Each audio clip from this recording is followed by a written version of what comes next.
If you find the alternate version of Lilo and Stitch, do not watch it. I had always been a huge fan of Lilo and Stitch. Growing up, I watched the movie on repeat, comforted by the adventures of the quirky Hawaiian girl and her chaotic alien companion. Even as I got older, the film held a special place in my heart, a nostalgic reminder of simpler times. A few months ago, I was rummaging through a box of old VHS tapes in my parents' attic. Among the dusty titles, I found a tape labeled Lilo and Stitch, alternate version. I didn't remember ever seeing this version, and curiosity got the better of me. Excited to relive my childhood, I took the tape back to my apartment and dug out my old VHS player. I settled in for what I thought would be a cozy trip down memory lane. But from the moment the tape started, something felt off. The familiar Disney Castle intro was absent, replaced by a silent, static screen that lingered for an uncomfortable amount of time. Finally, the movie began, but the animation quality was different. It was grainier, almost like a rough draft that hadn't been fully colored in. The opening scene was familiar enough, Lilo rushing to hula class, late as usual. But there was something unnerving about the way she moved. Her motions were jerky and unnatural, and her face occasionally twisted into grotesque expressions that vanished so quickly I could have sworn I imagined them. As the movie progressed, the differences became more pronounced. Stitch's arrival on Earth was far more violent. The ship crash was accompanied by unsettling, high-pitched screeches instead of the usual explosion sounds. The crash site was darker, filled with ominous shadows that seemed to move on their own. When Lilo found Stitch at the animal shelter, his eyes were different, larger, almost human, and filled with a sinister glint. Instead of the mischievous but lovable creature I remembered, this Stitch seemed malevolent, his actions tinged with a cruelty that made my skin crawl. Scenes that were originally lighthearted and fun now had a disturbing undertone. The Hawaiian roller coaster ride sequence was replaced with eerie silence, the characters' mouths moving without sound. The vibrant beach scenes were now overcast and stormy, the water dark and foreboding. Nani's struggles to keep her family together were portrayed with an intensity that bordered on madness. There were scenes of her crying, screaming at Lilo in ways that felt too real, too raw. The sound design amplified every sob, every anguished cry, making me feel like an intruder in their pain. Then came the night scene, one that never existed in the original film. Lilo woke up to find Stitch standing by her bed, his eyes glowing in the dark. He spoke, but it wasn't the garbled alien language or his broken English. It was a deep, guttural voice that resonated with malevolence. "I'm here to protect you," he said, but there was no comfort in his words, only a cold promise of something far more sinister. Lilo's face twisted in terror, but she didn't scream. She seemed paralyzed, her wide eyes reflecting the horror I felt.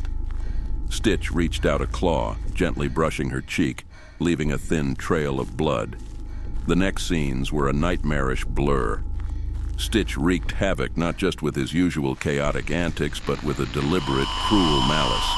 He tore apart the house, each destruction accompanied by whispered threats and mocking laughter.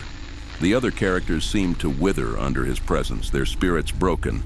Lilo's once vibrant personality dulled, her eyes hollow. She started drawing disturbing images. Stitch standing over the bodies of her friends, flames consuming her home. Nani's face, contorted in despair, haunted every corner of the screen. The final scene on the tape was the most disturbing. It showed Lilo and Stitch sitting on the beach at sunset. The sky was a sickly shade of red, the ocean waves crashing violently. Lilo turned to Stitch, her expression blank. "Are we Ohana?" she asked, her voice devoid of hope.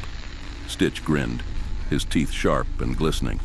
"Ohana means family," he said, "but family means nothing here."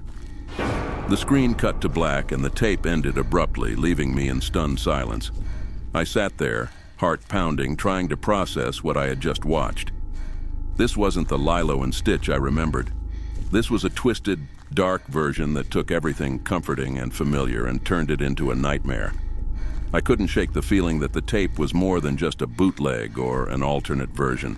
It felt like a window into something malevolent, something that had tainted my cherished memories with its presence. I was left with an overwhelming sense of dread, the echoes of that guttural voice lingering in my mind. I decided to do some research, hoping to find an explanation. But no matter how deep I dug, I found nothing about an alternate version of Lilo and Stitch. It was as if the tape didn't exist, and yet the fear it instilled in me was all too real. Nights became restless, the images from the tape replaying in my nightmares. I started to notice small changes in my apartment, shadows that seemed to move on their own, whispers in the silence. I couldn't escape the feeling that Stitch was watching, waiting. My friends noticed my unease, but I couldn't bring myself to tell them. How could I explain that a beloved childhood movie had become a source of unrelenting terror? They wouldn't understand. Hell, I barely understood it myself. Weeks turned into months, and the fear only grew. I tried to get rid of the tape, but it always found its way back. I burned it, smashed it, even threw it into the river, but each time it reappeared, pristine and untouched, sitting on my shelf as if mocking me. I knew I couldn't run from it forever. The malevolent presence that had seeped into my life from that tape was growing stronger, feeding on my fear. I could feel it in the air, a constant, suffocating presence that never left. One night I woke to find my television on, static filling the screen. The VHS player clicked, and the tape slid into place on its own. The screen flickered, and there they were, Lilo and Stitch, sitting on that desolate beach. This time Lilo turned and looked directly at me. Her eyes were filled with a sorrow so deep it seemed to reach into my soul. She opened her mouth to speak, but no sound came out. Instead, Stitch's voice echoed through the room. "Are you ready to join us?" he asked, his tone dripping with sinister delight. The screen went black, leaving me alone in the dark. But I knew it was only the beginning. The line between my world and the twisted reality of that tape was growing thinner, and soon there would be no escape. I don't know how much longer I can hold on. The whispers are getting louder, the shadows darker. Stitch's presence is everywhere, his malevolent grin haunting my every waking moment. I fear it won't be long before I'm pulled into that nightmare world, where family means nothing and fear reigns supreme. And when that happens, there will be no one left to tell my story.